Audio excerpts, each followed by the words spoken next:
الحمد لله رب العالمين وصلى الله وسلم على نبينا محمد وعلى آله وأصحابه أجمعين أما بعد.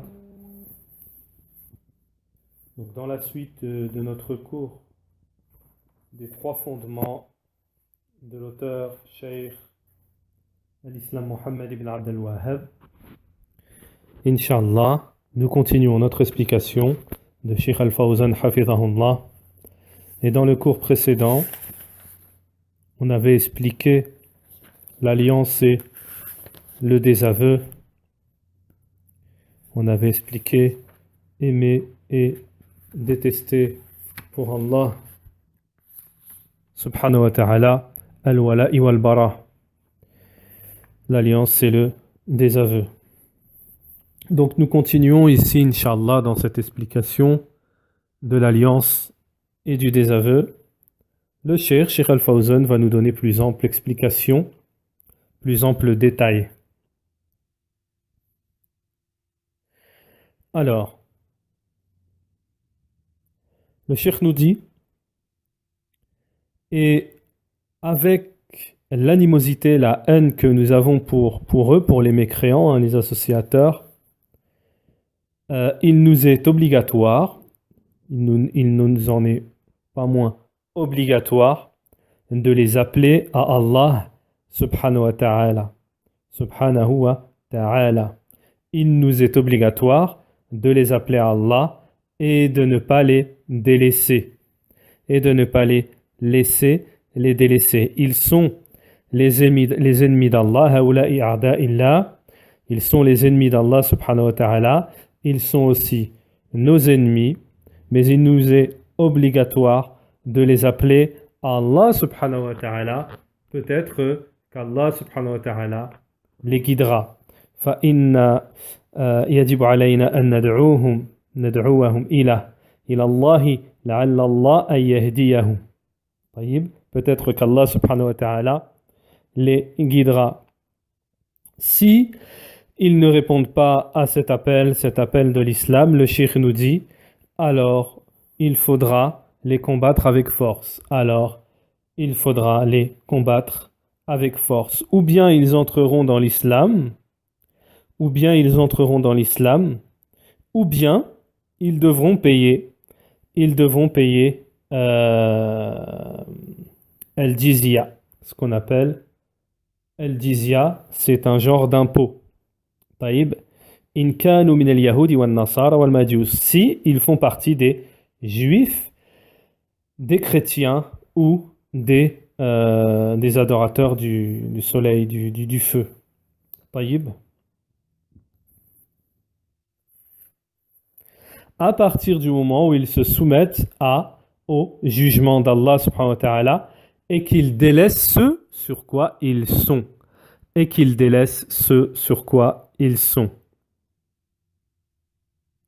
Donc la condition pour donner cet impôt, la condition, ça s'appelle al-jizya, la condition pour donner cet impôt, c'est qu'ils se soumettent au jugement de l'islam. Alors Cheikh al-Fawzan nous dit, en ce qui concerne ceux qui ne sont pas les gens du livre, qui ne font pas partie des gens du livre ou des Madjous, qui ne font pas partie de ces gens-là, il y a une divergence entre les savants sur le fait de prendre l'impôt, de leur prendre un impôt. Taïb. Deuxième point concernant toujours le comportement à avoir en ce qui concerne les ennemis de l'islam. Donc le cheikh nous dit, il n'est pas interdit de faire une trêve avec les mécréants lorsque les musulmans en ont besoin. Lorsque les musulmans ont besoin de faire une trêve avec les mécréants, cela n'est pas interdit. Et cela lorsque les musulmans n'ont pas la capacité de les combattre, et qu'ils ont peur, ils craignent le mal, la nuisance pour les musulmans. Donc il n'y a pas de mal, nous dit Cheikh Al-Fawzan, à conclure d'une trêve, jusqu'à ce que les musulmans se renforcent pour le combat.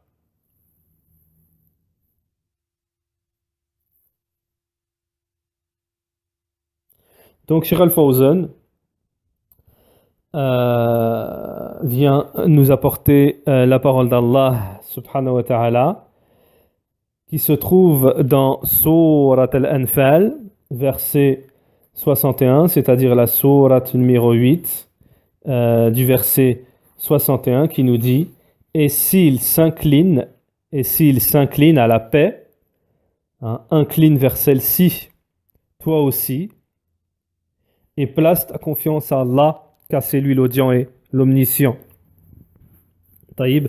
Donc si eux, pareil, ils veulent faire la paix, Allah subhanahu wa ta'ala nous dit « Faites la paix ». En ce qui concerne la trêve, Cheikh Al-Fawzan nous dit cette trêve il n'est pas forcé que cette trêve se fasse indéfiniment, mais elle peut être temporaire, muaqqata. Elle peut être temporaire en fonction de la vision du chef des musulmans par rapport à l'intérêt des musulmans, par rapport à le bienfait, l'intérêt des musulmans. Ensuite, nous avons un troisième point.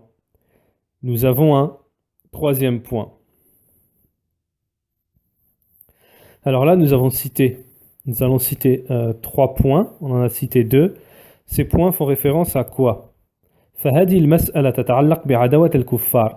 Donc cette question se rapporte à la haine, l'animosité, l'inimitié que l'on a envers les mécréants, ceux qui ne sont pas alliés. Et cela ne signifie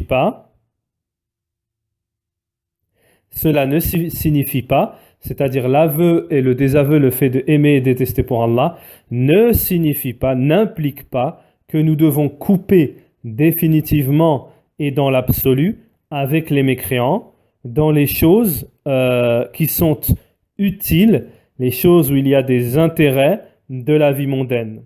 Et il y a donc ce qu'on appelle des exceptions par rapport à ces choses-là. À cette chose-là, il y a des exceptions. Et c'est ces choses-là que nous sommes en train de citer. Donc la première que nous avons citée, c'est que le fait de les combattre, d'être en guerre avec les musulmans, d'avoir de la haine et d'avoir de l'inimitié, de l'animosité envers eux, n'implique pas le fait de les délaisser dans la darwa. On a dit la première chose, c'est qu'on doit leur faire darwa avant d'engager le combat avec eux. La deuxième chose que nous venons de citer, c'est qu'il n'y a pas d'interdit de faire une trêve. La deuxième chose, c'est qu'il n'y a pas d'interdit de faire une trêve. Et maintenant, nous allons citer la troisième chose.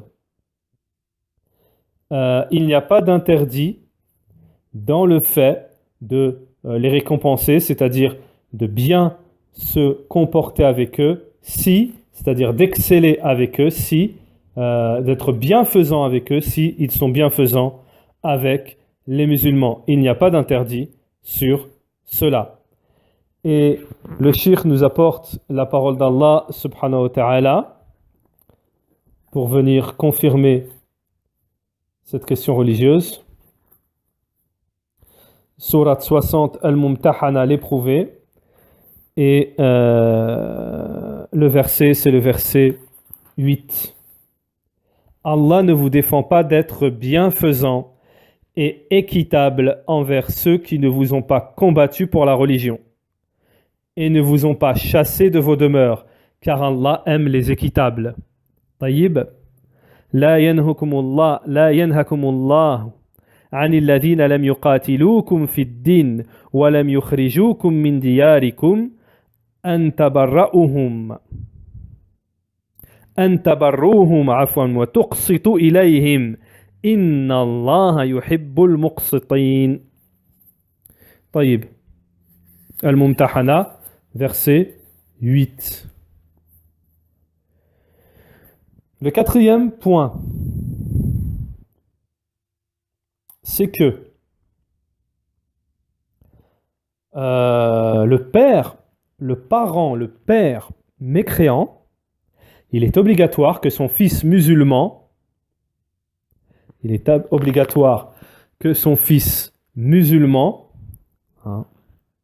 respecte le lien de parenté avec lui. Mais il ne doit pas lui obéir dans la mécréance. Par rapport à la parole d'Allah subhanahu wa ta'ala, surat Luqman, c'est-à-dire surat 31, versets 14 et 15, où Allah subhanahu wa ta'ala nous dit: nous avons commandé à l'homme la bienfaisance envers ses pères et mères. Sa mère l'a porté, subissant pour lui peine sur peine. Son sevrage a lieu à 2 ans. Sois reconnaissant envers moi ainsi qu'envers tes parents. Vers moi est la destination. Et si tous deux te forcent à m'associer ce dont tu n'as aucune connaissance, alors ne leur obéis pas, mais reste avec eux ici-bas de façon convenable. Taïb, ça c'est clair. Al-Walad lahu haq, donc le père, il a un droit, même s'il est mécréant. Mais le cheikh nous dit, mais il ne faut pas l'aimer de l'amour venant du cœur. Mais il ne faut pas l'aimer de l'amour venant du cœur. Mais il faut être bienfaisant et le récompenser pour l'éducation qu'il t'a donnée.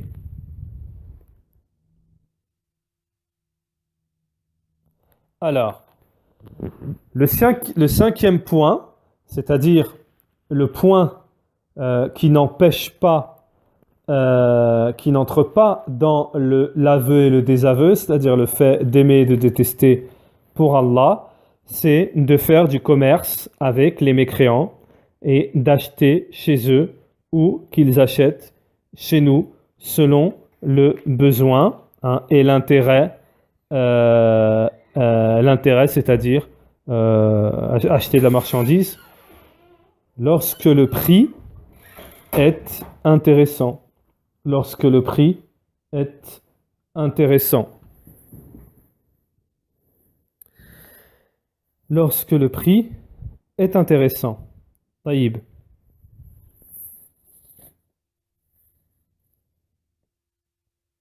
وقد كان النبي صلى الله عليه وسلم donc le messager d'Allah il faisait des échanges avec les mécréants, il faisait des échanges du commerce avec les mécréants. Par exemple, les gens de Khaybar, ça c'était des juifs qui cultivaient la terre, Donc ça, le fait de faire ce qu'on appelle du tijara ou de faire des échanges commerciaux, etc. avec les mécréants, cela n'entre pas dans l'alliance et l'amour. Mais cela s'appelle des échanges c'est-à-dire des échanges pour des bienfaits collatéraux pour chacun. Yajib an na'rifa hadhihi al-umur. Donc le Cheikh Al-Fawzan nous dit, il est obligatoire que nous connaissions ces choses-là. Wa annaha la tadkhul fi muwalat wa laysa manhiyan anha. Donc cela n'entre pas dans l'interdit hein, et cela n'entre pas dans l'alliance ou l'amour des mécréants. Donc on fait une petite parenthèse, on va faire une petite parenthèse. C'est par exemple, il y a beaucoup de groupes, parmi des groupes égarés, hein, des groupes, donc il y en a qui se prétendent à l'islam, hein, qui se prétendent à l'islam, puisqu'il y en a qui sont sortis hein, carrément de l'islam. Il y a des groupes, justement, qui disent, comme les frères musulmans, ouais, faut pas acheter ça chez les juifs, faut pas acheter ça. À titre personnel, ça n'engage que la personne, peut-être, hein, je dis encore peut-être, à titre personnel, qu'une personne peut se boycotter elle-même. Moi, je bois pas ça, moi, je mange pas ça, moi, je vais pas là-bas, parce que, voilà, ce sont des koufars, etc. À titre personnel, Allahu a'lam. Mais à grande échelle, de faire ce qu'on appelle du boycott et de dire non, buvez pas ça, mangez pas ça, ne commerce pas avec les koufars, quand tu montes dans le bus, faut pas payer, c'est les koufars, tu donnes l'argent aux koufars, etc. Tout ça, ça n'existe pas dans l'islam. Tout ça, les ulama, ils ont expliqué et ça n'existe pas dans l'islam. Donc, dans les exemples que j'ai donnés, il y a dans les exemples que j'ai donnés, il y a la croyance, ça rentre dans la croyance des Khawarij et ça rentre aussi dans la croyance des frères musulmans. Taïb. Donc voilà. Et ça contredit la manière dont s'est comporté le messager d'Allah, alayhi salatu wassalam, puisqu'il n'a pas du tout procédé de cette manière-là. Pour vous dire, il a même mangé le plat d'une juive qui l'a empoisonné, pour vous dire. Et le messager d'Allah, alayhi salatu wassalam, lorsque par la suite ils ont voulu la tuer, les gens ont voulu la tuer, tout ça et tout, il lui avait pardonné. Le messager d'Allah, alayhi salatu wassalam, lui avait pardonné. Taïb.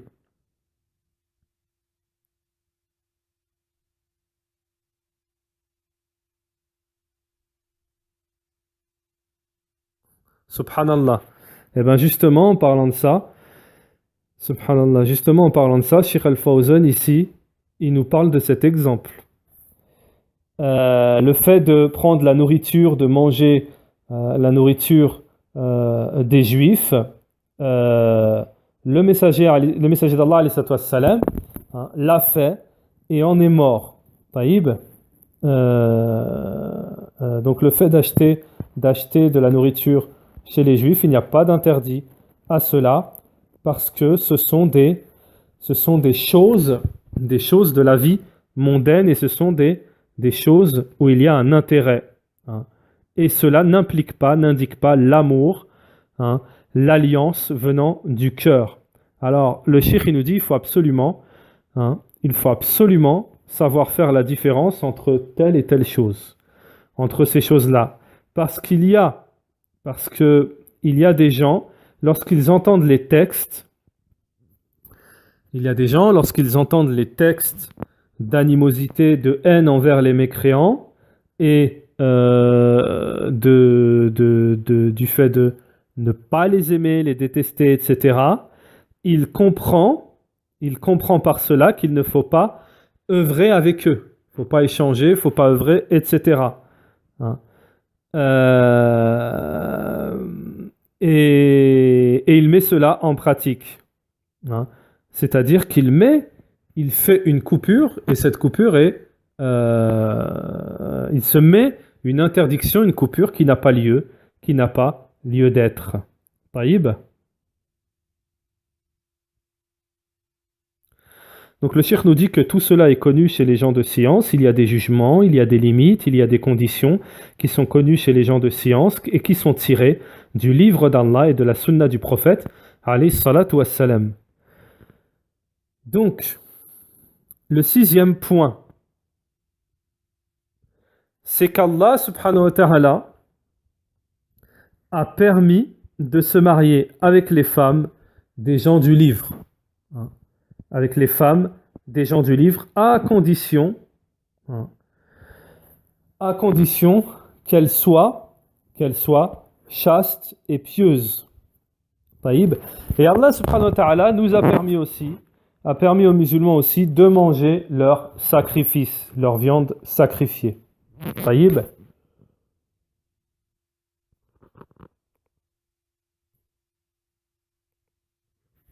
leur viande sacrifiée. Donc, voilà, ça c'était le 6e point. Le 7e point, labaz bi ijabat da'watahu. Donc, le cheikh nous dit, le 7e point, c'est qu'il est permis de répondre à leur invitation. Il est permis de répondre à leur invitation et de manger de leur viande qui est permise, comme l'a fait le messager d'Allah, le prophète, alayhi salatu wassalam. Comme l'a fait le prophète, alayhi salatu wassalam. Le 8e point.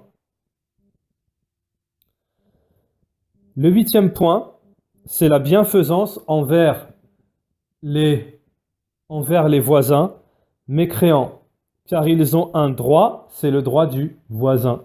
Car ils ont un droit, on appelle ça le droit du voisin. Donc le 9e point, il n'est pas permis de leur faire quelque injustice. Il n'est pas permis de faire de l'injustice aux mécréants, selon la parole d'Allah subhanahu wa ta'ala. Selon la parole d'Allah subhanahu wa ta'ala, Surat al-Ma'ida, Surat 5, Surat al-Ma'ida, Surat 5, verset 8.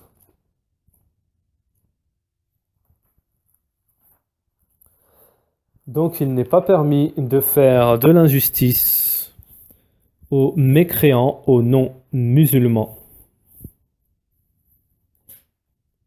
Le verset. Vous sont permises aujourd'hui les bonnes nourritures, vous est permise la nourriture des gens du livre, et votre propre nourriture leur est permise. Vous sont permises les femmes vertueuses d'entre les croyants et les femmes vertueuses d'entre les gens qui ont reçu le livre avant vous, si vous leur donnez leur mahr, leur dot, avec contrat de mariage, non en débauché ni en prenant amante. Et quiconque abjure la foi, alors vaine devient son action et il sera dans l'au-delà du nombre des perdants. Taïb, du nombre des perdants. Taïb.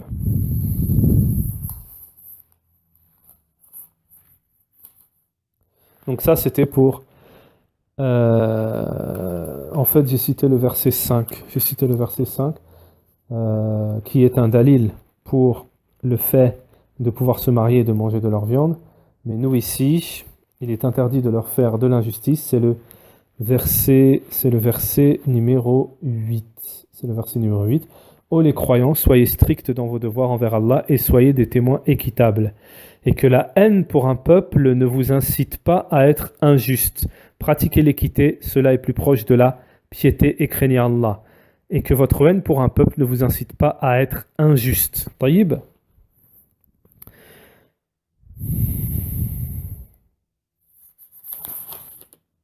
Donc, ça c'était le 9e point. Ça c'était le 9e point. Le 9e point, c'est qu'il n'est pas permis de faire de l'injustice aux mécréants. Et pour ajouter une faïda, c'est que les ulama nous disent que le mécréant, quand il fait une invocation, c'est-à-dire l'invocation de l'opprimé, il y a des ulama qui disent qu'elle est acceptée. Il y a des ulama, des savants qui disent qu'elle est acceptée même du mécréant. L'invocation de l'opprimé, elle est acceptée même du mécréant. Taïb.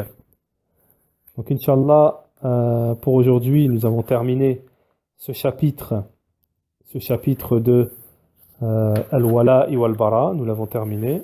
Ça, c'était la fin du chapitre de Al-Wala wal-Bara, c'est-à-dire l'aveu et le désaveu, le fait d'aimer et de détester pour Allah subhanahu wa ta'ala. Subhanakallah wa bihamdik, ashhadu an la ilaha illa ant wa astaghfiruka wa atubu ilayka.